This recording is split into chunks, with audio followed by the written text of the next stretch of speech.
Fala galera, meu nome é Victor Cardeal e está começando agora a 9ª edição do podcast Nas Quatro Linhas. Hoje a gente vai falar sobre alguns jogos da 7ª rodada do Campeonato Brasileiro. Foi uma rodada de muitos gols e até alguns golaços, principalmente no duelo entre Bahia e Flamengo em Salvador e também na Vila Belmiro, onde Santos e Vasco empataram em 2-2. Completando a rodada, o Atlético Mineiro venceu o São Paulo por 3-0. Agora vamos aos destaques iniciais dos nossos comentaristas. Eu começo com Ítalo Rodrigues. E aí, Ítalo? E aí, Cardeal, e aí, galera? Meu destaque inicial vai ser Desculpas, Domenech Torrent. Pois é, quem escutou o último episódio vai saber o porquê dessas desculpas. E o segundo vai ser Bruno Vinícius, voltando depois de um tempo, hein, Bruno? E aí, Cardeal, e aí, ouvintes, um tempinho aí, mais um episódio na conta. E meu destaque inicial vai ser a frase que é passada de geração em geração pela torcida do Bahia. A vida me fez Bahia, e o Bahia fez da minha vida um inferno. Boa noite. É isso aí. E por último, Guilherme Ramos. E aí, Guilherme? Fala, galera. Prazer estar novamente aqui com vocês. E meu destaque inicial hoje vai pro Ramonismo. É isso aí, Ramonismo. Encantando os corações dos torcedores vascaínos. Mas vamos começar falando do jogo da rodada, do grande jogo da rodada, né? Bahia e Flamengo, 5-3 pro Flamengo, um jogo de 8 gols e uma atuação de galo do Flamengo, né? Falando um pouco do meu destaque inicial, eu peço desculpas a Domenech Torrent, porque eu critiquei muito o trabalho dele e realmente estava errado, porque com pouco tempo de trabalho ele já mostrou um futebol ofensivo muito vistoso. Os gols do Flamengo foram simplesmente lindos. Agora pecou na parte defensiva. Acho que ele precisa melhorar um pouco nas brechas que o primeiro e o segundo volante deixam, mas se consertar isso, vai estar perfeito. E falar também que um gol que o Flamengo sofreu, que foi a falha do goleiro, mas eu acho que a torcida não deve crucificar o cara. Falar aqui um pouco sobre o jogo do Bahia. Acho que esse jogo do Bahia, acho que foi o jogo que deixou claro, escancarou de fato as atuações ruins que o Bahia tinha e como os erros do Bahia são erros que não tem como se explicar, é só uma falha de Roger, entendeu? Roger é um péssimo treinador que você vê o sistema defensivo do Bahia, é ridículo. O Lucas Fonseca tem 35 anos, como é que um zagueiro de 35 anos é Série A, tá decadente. Respeito muito o Lucas Fonseca, são mais de 7 anos de Bahia, mas Xerife tá na hora de se aposentar, você vai estragar a sua história.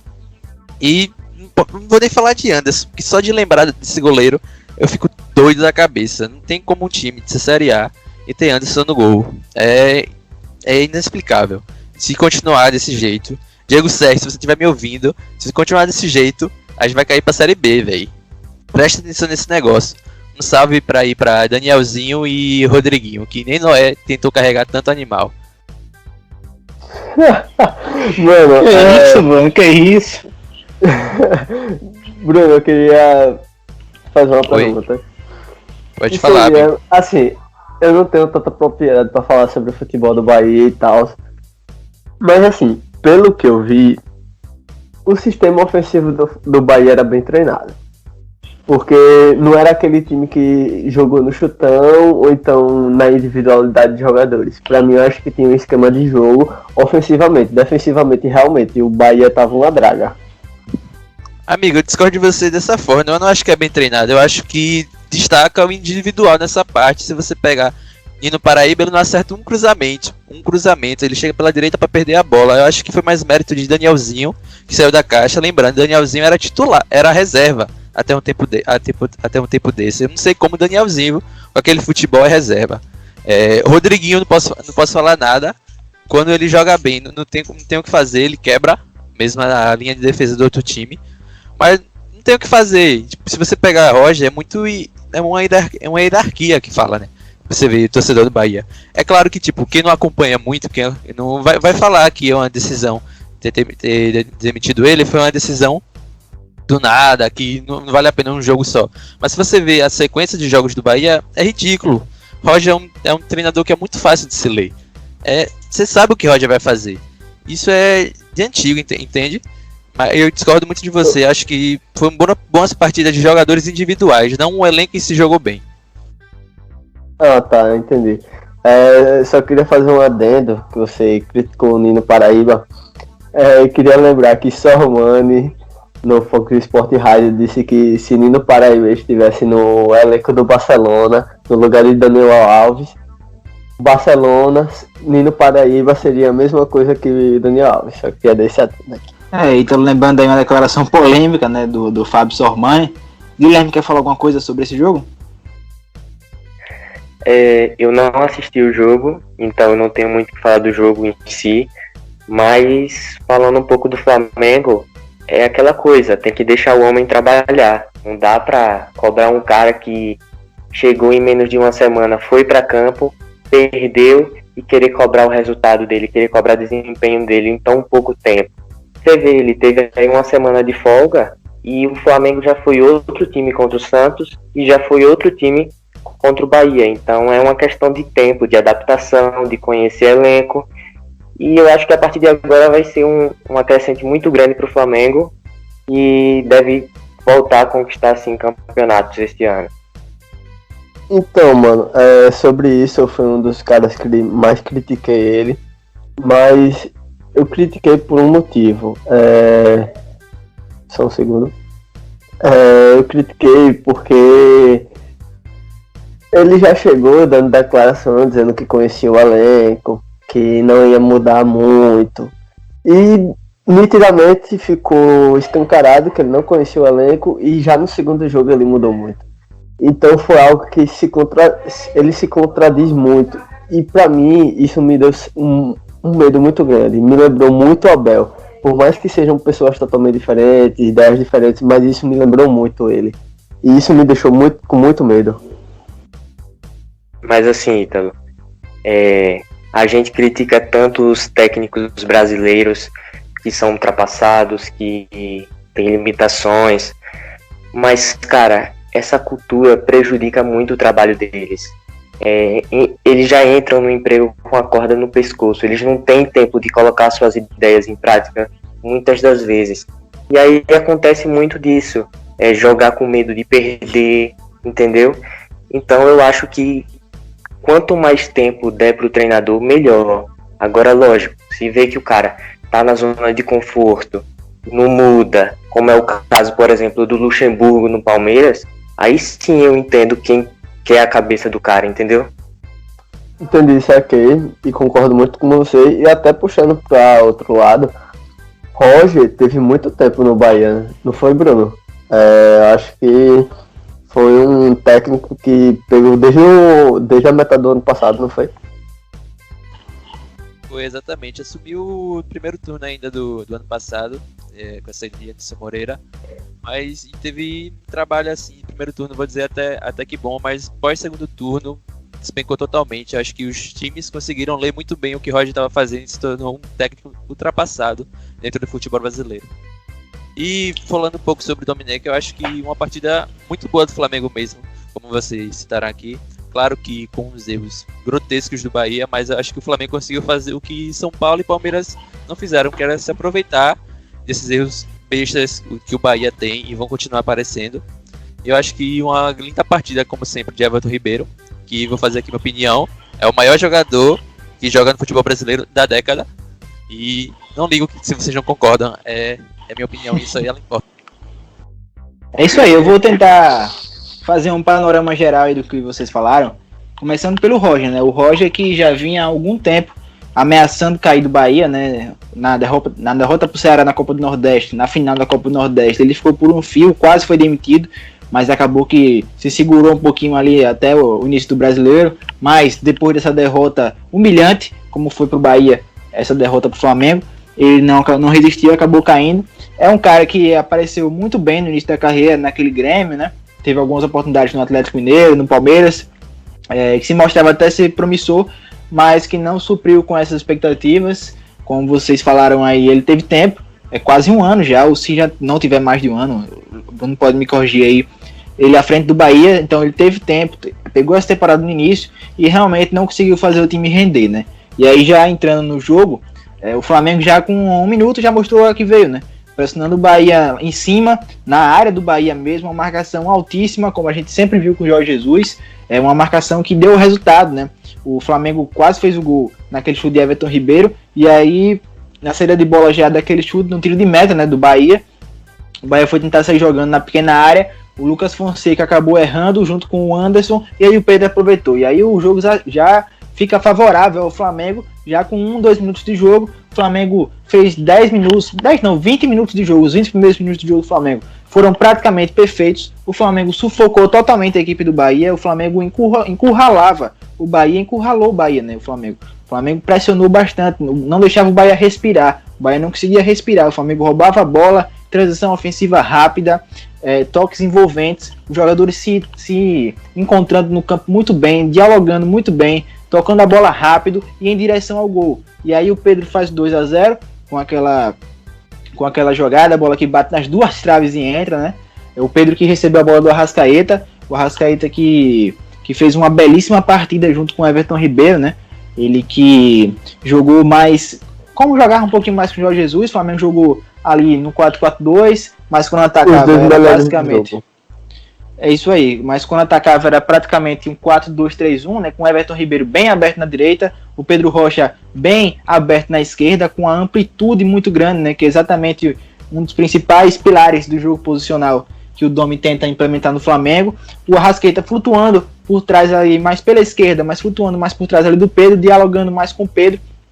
E o Pedro, muito bem também na frente, né, guardou, fez os 2 primeiros gols da partida, e teve também uma bela atuação, mostrou que pode substituir bem o Gabigol, o Bruno Henrique, quando precisar.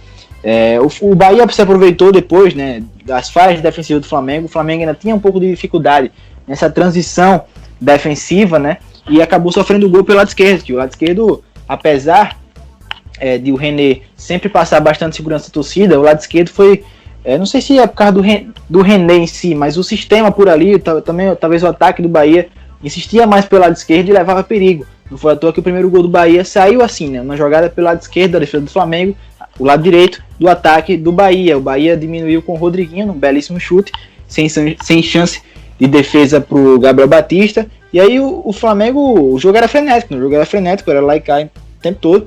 E aí o Flamengo continuou naquele ritmo e fez aquele golaço, o terceiro gol da partida, com o Arrascaeta tocando pro Pedro, o Pedro dá de calcanhar pro Isla, o Isla deixa com o Everton Ribeiro, genial o passe que ele deu, não sei nem explicar como é que foi, mas foi genial o passe que ele deu pro Isla, e o Isla tocando pro Arrascaeta que infiltrou. O Flamengo que atacava com muitos jogadores, né? O Flamengo chegou a atacar alguns momentos do jogo com 5 jogadores na área, 4 jogadores na área, era sempre isso, ou seja, todos os principais, os jogadores de ataque do Flamengo, todos sempre apareciam na área. O Flamengo também que encontrava muito espaço entre o meio campo e a zaga do Bahia. A zaga do Bahia é totalmente desprotegida, e aí já vai uma crítica ao Roger, né? Muito mal montado o sistema defensivo do Bahia, a organização defensiva do Bahia, e um espaço muito grande entre o meio de campo, os volantes e a zaga. Então a zaga sempre estava desprotegida, o Flamengo sempre chegava ali, pelo menos em igualdade numérica, contra a zaga do Bahia, e por isso envolvia completamente os jogadores do Tricolor, e fez os gols do jeito que fez, né? O Isla também, destacar a atuação dele, muito boa a atuação do Isla. É um cara que muito inteligente, eu fiquei impressionado, comentei com vocês no grupo, que ele domina a bola, toca, quando ele toca ele já passa rapidamente para receber, e ele tem uma arrancada muito boa, né? Quando ele passa, quando o jogador, ele toca a bola, no lance do gol ficou evidente isso, ele tocou para o Everton Ribeiro só deu tempo de tocar e ele já estava lá, quase na pequena área para receber. Então um jogador muito rápido, irmão, muito bom, que vai ajudar o Flamengo. Empolgado, viu? Tô empolgado, vamos lá. No segundo tempo o jogo praticamente foi a mesma coisa. No primeiro tempo ainda teve a falha do Gabriel Batista, que é um goleiro que não passa confiança. É um goleiro que realmente, acho que já está provado que não serve para ser goleiro do Flamengo nessas ocasiões. E aí no segundo tempo o jogo ficou no mesmo ritmo. O Flamengo resolveu rápido, fez logo 2 gols na genialidade do Everton Ribeiro, aquele gol espetacular o gol do Everton Ribeiro, já concorre aí para ser o gol mais bonito do campeonato. Depois no gol do Arrascaeta, e depois o Flamengo fez o 5º gol. O jogo ficou ali mais no banho-maria, mais frio. No final do jogo o Domi para mim erra ainda Não sei se tirando o Isla, mas colocando o Tuller ali na lateral direita, né? O Bahia se aproveita disso e faz o terceiro gol. E aí o jogo termina, mas o saldo foi positivo para o Flamengo, apesar dos erros defensivos. O saldo foi positivo para o Flamengo. Acho que o Flamengo fez uma grande atuação. Fez uma atuação muito boa. Muito empolgante assim, para a torcida, que a gente via assim. Tinha Everton Ribeiro, tinha Rascaeta em um dos seus melhores dias, mas não tinha nem Gabigol, nem Bruno Henrique, né? Então é uma atuação que deixa a torcida esperançosa para voltar a ver um Flamengo massacrante como a gente via em 2019. Mas acho que então é isso. Vocês têm mais alguma coisa para falar? Só para dar uma adendo na sua... Só para dar uma adendo na sua colocação perfeita, amigo. Também queria parabenizar Lucas Fonseca aí no segundo gol contra a Preto por seguir os dados da OMS e marcando a distância, sempre no distanciamento social. Parabéns aí, capitão. Muito bom você.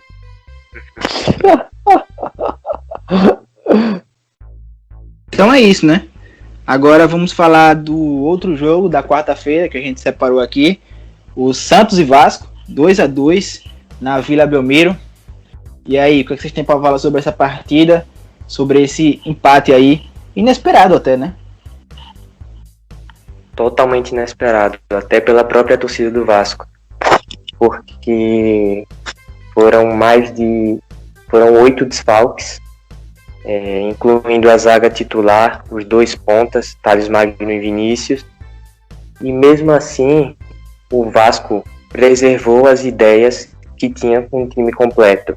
A gente viu um Vasco que não teve medo de perder, viu um Vasco marcando pressão no campo do adversário, adiantando as suas linhas, inclusive o lance que originou o escanteio do gol de empate do Vasco foi um lance de perde pressão. Caralho, me embolei todo. Corta essa parte. Vamos lá, eu vou repetir.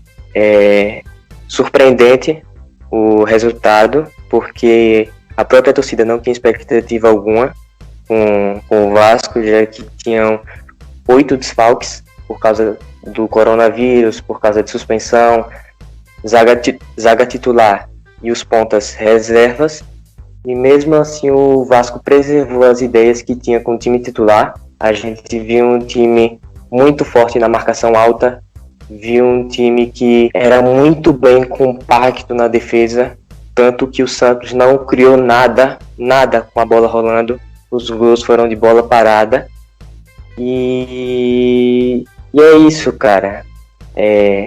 Mas a minha crítica não fica pro Vasco, fica pra mídia, não só pra mídia, mas em geral, pessoas que cobrem o futebol. Até aqui mesmo no programa, na rodada passada, no programa passado, vocês falaram que o Vasco era um time que ia brigar na parte de baixo da tabela. O Vasco perdeu pro Fluminense e virou o pior time do mundo na semana passada.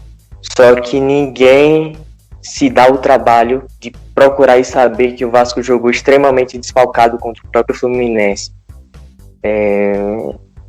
E aí eu pergunto, até se alguém quiser responder, quantos times, além do Vasco, têm ideias de jogo bem definidas no Brasil? Quantos times se propõem, independente de ser titular ou reserva, a cumprir as ideias do treinador, as suas funções táticas, né? E quantos times têm um camisa 9, 14 no caso, né? Mais um centroavante como o Germancano, um cara extremamente decisivo que precisa de uma bola para mudar um jogo. Quantos times têm um coringa como o Andrei pelo Vasco? É um cara que ataca muito bem os espaços, é um cara quase que onipresente dentro de campo. Leandro Castan, um dos melhores zagueiros do país há alguns anos já, e pouco se fala nisso. Então a narrativa é muito bonita, falar o Vasco vai brigar para não cair de novo, mas ninguém faz uma análise profunda do que o time está jogando. Então é só essa minha crítica em relação ao comportamento, principalmente da mídia, sobre o Vasco. Mano, eu não concordo com você, principalmente na parte do elenco. Mas eu concordo com você na parte do sistema tático implementado por Ramon. Isso eu concordo. O Vasco hoje tem cara. Hoje o Vasco sabe como jogar. O reserva sabe jogar. Então se sair um reserva, se sair um titular e entrar um reserva, sabe como jogar, como o time joga. Porém, falar que o time do Vasco, falar de Castanho é um zagueiro seguro, ponto. Ele não é bom por isso, ele é seguro, ele é confiável, mas ele não é bom. Cano realmente, Cano, como você disse, Cano é um matador, finalizador, mas ele não vai mudar a cara de um jogo. Pra mim, quem muda jogo é jogador que vai atrás da bola, pega a bola e decide. Se a bola não chegar em Cano, ele some. Vou usar como exemplo a Copa do Brasil, que foi talvez um dos poucos momentos que eu vi o time do Vasco jogar, e é um absurdo o atacante, artilheiro do time, passar o primeiro tempo todo sem pegar na bola, só pegar uma vez, pelo amor de Deus. Mas peraí, eu entendo, tudo bem, ele é finalizador, ponto. Andrei é um cara que é muito novo, tem muito potencial, e com essa idade ele já tá mostrando um bom futebol. Só que ele também não é um coringa como você disse. Eu não vejo ele desse jeito. Então você tá um pouco equivocado, porque Andrei é um cara extremamente aguerrido na marcação, é um dos líderes de desarme do Brasil no ano. Ele é um cara que tem uma saída de bola acima da média. Eu sou um grande fã da saída de bola do Andrei. Ele é um cara que está presente em todos os espaços do campo. Ele preenche muito bem os espaços. Ele faz o time rodar. E você tem o Andrei de um lado e tem o Benítez, que é um jogador extremamente inteligente, lúcido, também aguerrido na marcação e que tem essa qualidade de movimentação dentro do campo.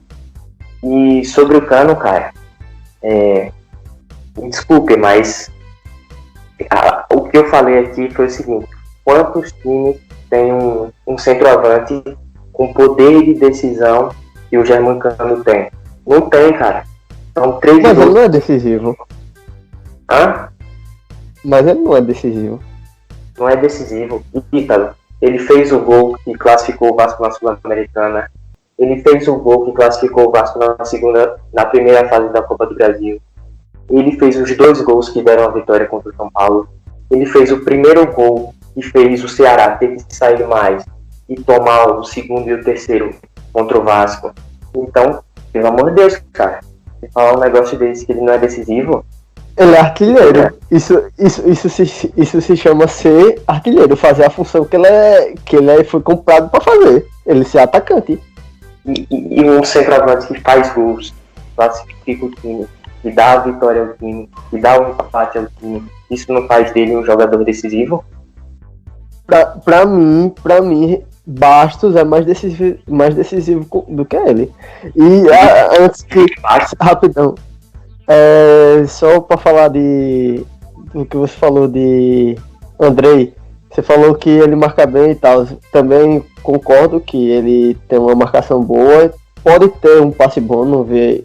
Ele tem um chute bom, isso eu sei que ele tem.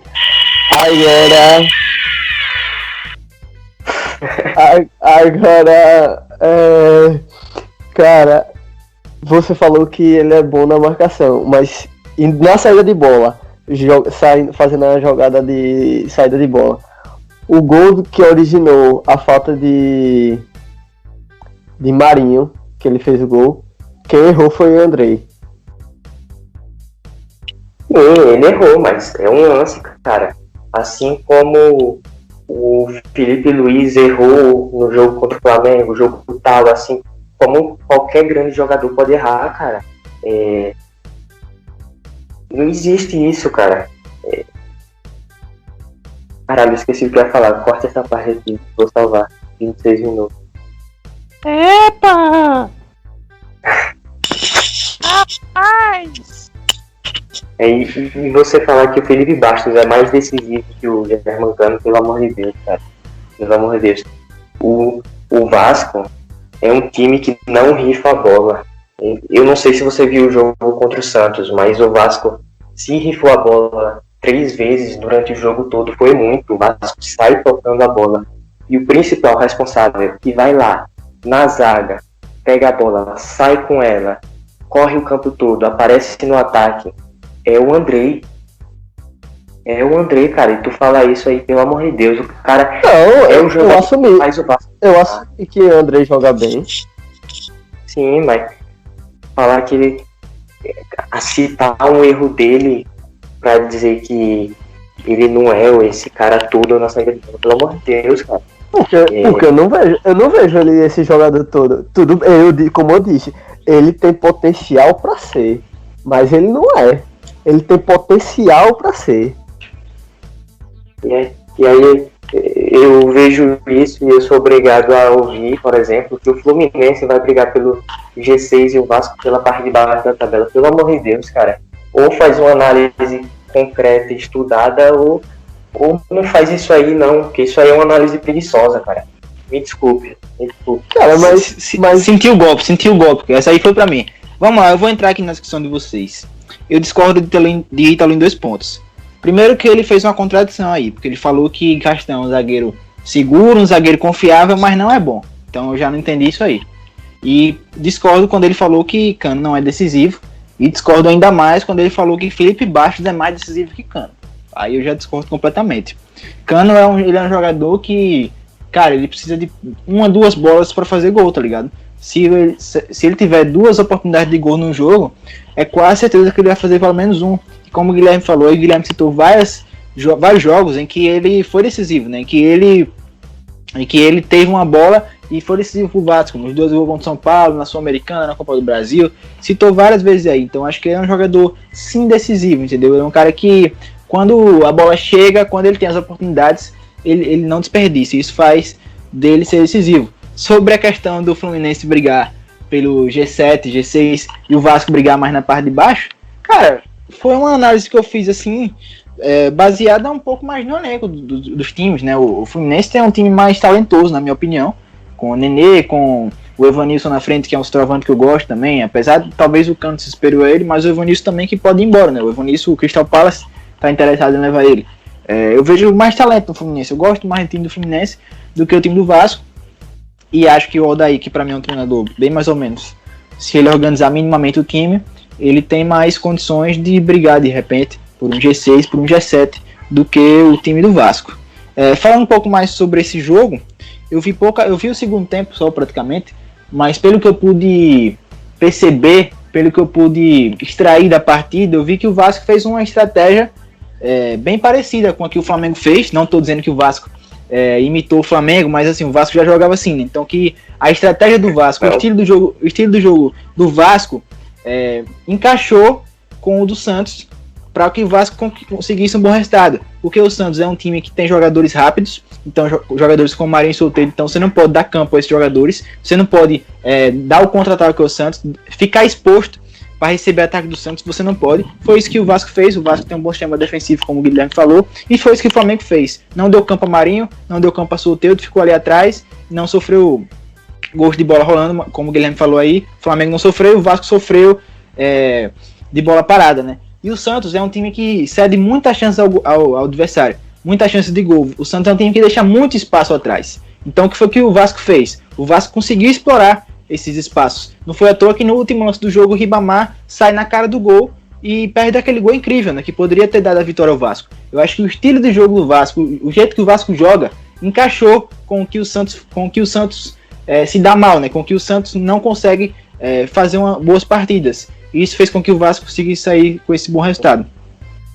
E mostrou uma coisa que acho que nem o próprio vascaíno acreditava muito. E o time tem sim boas peças de reposição. A gente viu uma dupla de zaga muito consistente, principalmente com o Ulisses, zagueiro da base. A gente viu o Igor Catatal sendo o melhor em campo. Quem imaginava isso, né? Igor Catatal, melhor em campo no Vasco e Santos. Então, o Carlinhos entrou muito bem. Parede também entrou bem. E então mostrou que o Vasco pode sim ir mais longe no campeonato. Existem peças de reposição e o elenco não é ruim, não é um elenco ruim, não é um elenco de se descartar. Elenco, eu falo, o corpo todo, todos os jogadores. Então, o saldo foi muito positivo. Poderíamos ter ganhado o jogo, poderíamos. Não ganhamos, infelizmente, mas o time está de parabéns, o Ramon está de parabéns e vamos para a próxima. Cara, sinceramente, eu acho que o elenco do Vasco é fraco, sim. É um elenco muito limitado até. Acho que você tá com impressão que o elenco do Vasco seja bom, porque Ramon tá fazendo um excelente começo de Campeonato Brasileiro. Mas isso é porque o Campeonato Brasileiro é nivelado muito por baixo. Tem poucos times que são bons. Então, acho que tudo bem. O Vasco não é um dos piores times do campeonato, mas está longe de ser um elenco bom. Longe. Tudo bem. Sua análise aí de um jogo... Pode aí completar, Guilherme. Para encerrar aqui o papo desse jogo, pra gente ir pro próximo. Pode encerrar aí, pode completar essa fala do Ítalo. É que vocês já divergiram bastante, cada um já expôs suas opiniões, né? Eu vou respeitar essa análise de um jogo que tá do Rio. Eu vou respeitar. De um jogo não. Acho que o Vascaíno não assumir isso que o time é fraco, acho que é ser um pouco cego. Mas tudo bem, né? Não, eu não tô falando que o Vasco vai brigar pelo título, que o Vasco... Não, eu tô falando do ponto que o elenco é fraco. Não, cara, elenco fraco é o Curitiba, elenco fraco é o Sport, elenco fraco é o Ceará, pelo amor de Deus, então. O elenco do Curitiba não é ruim, não. Pelo amor de Deus. É melhor que o do Vasco. Eu disse isso, eu não disse que é melhor, eu disse que não é ruim, é diferente. É diferente, eu não disse que o time do Curitiba é uma porcaria, mas em comparação com o time do Vasco é quase ali, parei. Essa discussão rendeu. Quem sabe a gente discuta isso novamente no futuro. Vamos esperar o campeonato andar, vamos esperar o decorrer do campeonato. Bruno, você ficou muito calado nesse assunto. Eu e você, a gente deixou aí a treta rolar, o pau comer. Você quer falar alguma coisa sobre esse Vasco e Santos? Eu gostei da briga aí, é bom ativar um pouco do entretenimento nessa quarentena. Sobre o Guilherme, eu concordo muito com o que o Guilherme falou sobre o time do Vasco acreditar muito no trabalho de Ramon. Eu acho que isso falta em muitas equipes do brasileiro, eu acho que isso que dá o diferencial pro Vasco. E eu senti falta de um personagem que você não citou, cara. Falou de Cano, falou de Castan, mas não falou de Ribamar, o melhor jogador da história do futebol brasileiro. Mas, quanto a isso, é isso, pode continuar aí. Ribamar. É isso aí, Ribamar. Vamos seguir em frente então para o último jogo aqui da nossa discussão. O Atlético Mineiro venceu o São Paulo por 3-0, né, no Mineirão. Um resultado assim que eu acho que não era muito esperado, porque o São Paulo vinha fazendo boas partidas. Aliás, o São Paulo fez uma boa partida, por incrível que pareça, apesar de ter tomado 3-0. Mas enquanto estava 0-0, né, o São Paulo foi até melhor que o Atlético Mineiro, criou as principais oportunidades de gol. Mas depois que o Alan Franco fez o primeiro, o Atlético embalou e não deu chance ao São Paulo, né? Então, a gente viu um São Paulo que, pra mim, fez seus melhores 30 minutos iniciais no campeonato. Foi muito bem, pressionou muito, criou muito e fez um gol, foi anulado e sentiu o golpe depois que tomou o primeiro, né? Lógico que sempre difícil jogar contra o Atlético, a intensidade do time do São Paulo é impressionante. É surreal como ele pilha o time, como fisicamente os times dele são sempre muito fortes. Mas eu não sei se dá pra jogar no lixo, sabe? A lição que dá pra se tirar desse jogo, porque o São Paulo não jogou mal. Eu não assisti esse jogo, mas eu só queria falar que, cara, é impressionante como Diniz é perseguido por esse lema de jogar bem e não ganhar jogo. Queria que vocês que assistiram o jogo comentassem sobre isso. O São Paulo que foi melhor do que o Atlético Mineiro no início da partida, né? como o Guilherme falou, aí fez um gol e foi anulado pelo VAR de forma polêmica, né? Até agora não apareceu nenhuma imagem conclusiva de que realmente a gente possa ver que estava impedido, né, ou não. Mas, assim, como o Ítalo falou, o Diniz é aquela coisa que persegue ele, né? Parece que ele tem um azar, assim, impressionante. Ele sempre conta com a incompetência dos atacantes dele, né? Porque o São Paulo começou bem, como eu já tinha falado, né? Trocando muitos passes, com a boa saída de bola conseguia envolver o Atlético Mineiro e chegar rápido ao ataque do Tricolor. O São Paulo que apostou muito no chute de fora da área.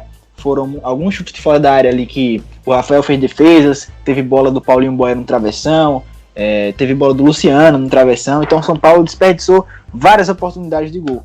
E aí, quando o Atlético fez o primeiro numa roubada de bola no meio campo, e o passe pro Alan Franco, que saiu na cara do Thiago Volpi e fez o primeiro gol, aí pronto, aí acabou praticamente o jogo do São Paulo, né?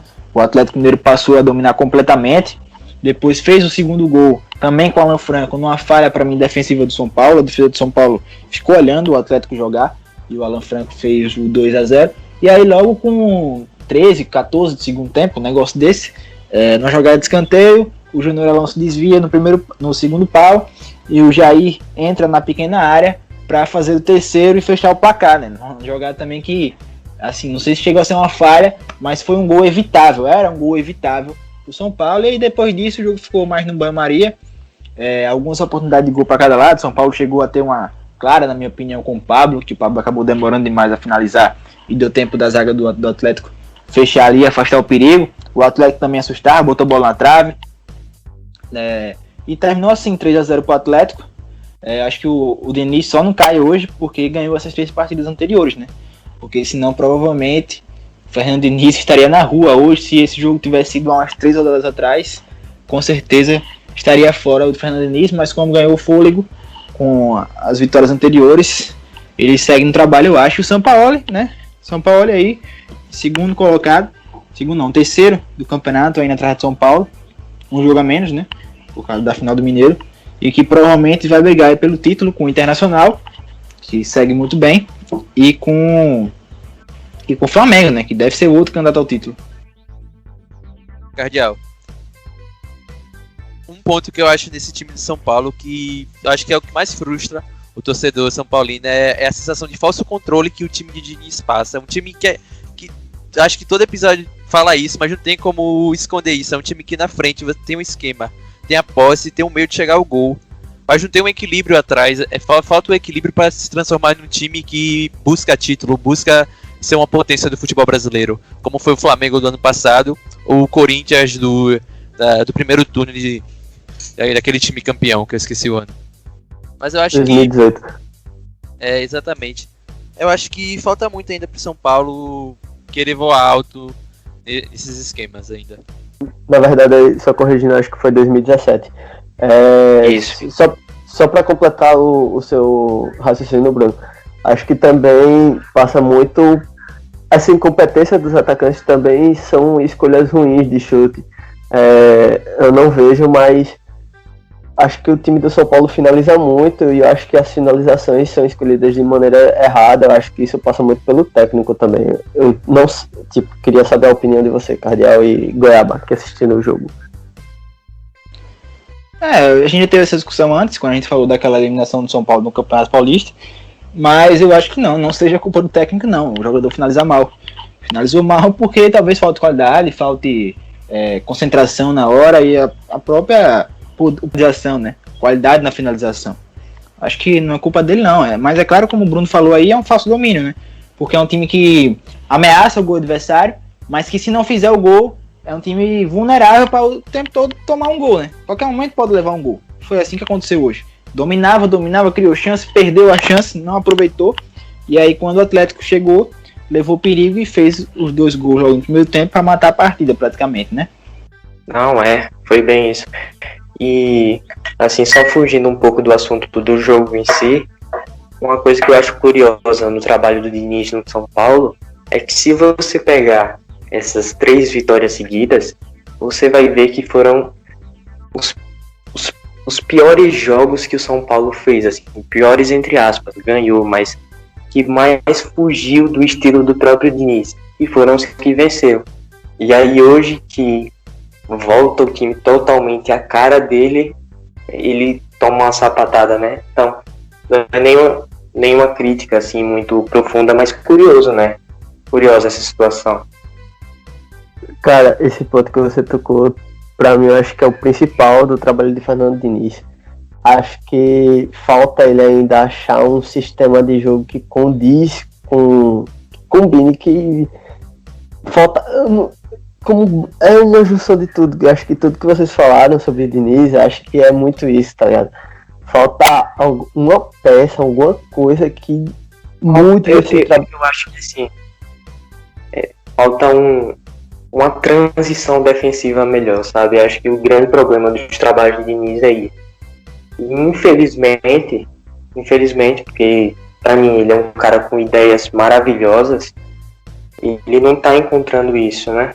E aí eu não sei até quando a paciência dos times brasileiros com ele vão durar, porque o desempenho dele em questão de resultados é péssimo. Cardeal, eu queria te fazer uma pergunta. Pode fazer. Você que é mais entendido da regra, assim, do que um mero mortal, eu queria que você falasse o que você achava sobre esse ponto do impedimento desse jogo. Eu acho que foi muito discutido sobre a regra. E aí estavam fazendo ponto até de tirar o impedimento do futebol. Estavam até tendo até essa discussão. Acho isso bizarro e eu queria que você opinasse um pouco sobre isso.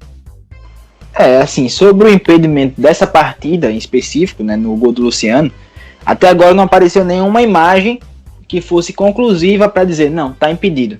Para mostrar que o VAR acertou. E a gente espera que essa imagem apareça, né? Porque até agora, com a imagem que foi divulgada, ninguém tem a certeza, né? Que o Luciano realmente estava impedido. Parece estar na mesma linha ali. Então o VAR tem que vir, a CBF, né? Tem que vir à tona para vir a público, na verdade, para divulgar essa imagem aí que mostra que o Luciano estava impedido, até por uma questão de transparência, né? Eu acho que não seja o caso de mudar a regra. Eu acho que a regra do futebol tem que ser essa também. Muita gente fala que, inclusive o Daniel falou aqui no episódio passado, que deveria mudar a regra para o jogador só estar impedido quando ele tivesse um corpo todo à frente, porque 1 centímetro, 10 centímetros não faz diferença, não é uma vantagem. Mas assim, eu acho que a regra tem que ser essa mesmo aí. Eu acho que essa discussão começou a aparecer, né, por causa do VAR, né? E o VAR tá aí para isso. O VAR tá aí para mudar esses lances, para dar justiça nesses lances. E é claro que com o VAR vai aparecer. Sempre vai aparecer, sempre vai ter esses impedimentos marcados ou não, com 1 centímetro, 2 centímetros, né, que a gente vê assim, pouquíssima coisa de diferença, né, entre o zagueiro e o atacante, né, por exemplo. Mas eu acho que não é caso de mudar a regra não, ia ter paciência e cobrar da CBF mais transparência com relação às imagens, né, que mais imagens sejam mostradas para que a gente tenha certeza de que realmente estava impedido e que os lances foram bem marcados, né?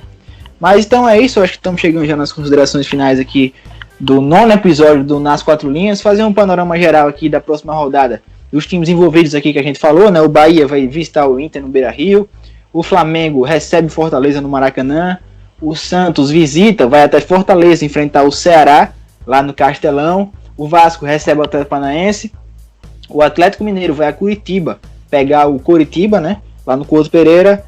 E o São Paulo recebe o Fluminense no Morumbi. São os jogos dos times envolvidos aqui que a gente falou, né? Então é isso aí, meus amigos. Considerações finais, se despeçam do nosso público. Desde já pedir desculpa aí pela briga aí, pela tensão aí que ficou no ar. E agradecer mais uma vez a oportunidade de estar aqui participando com vocês. E que venham muito mais episódios aí pela frente. Valeu. Valeu aí, galera.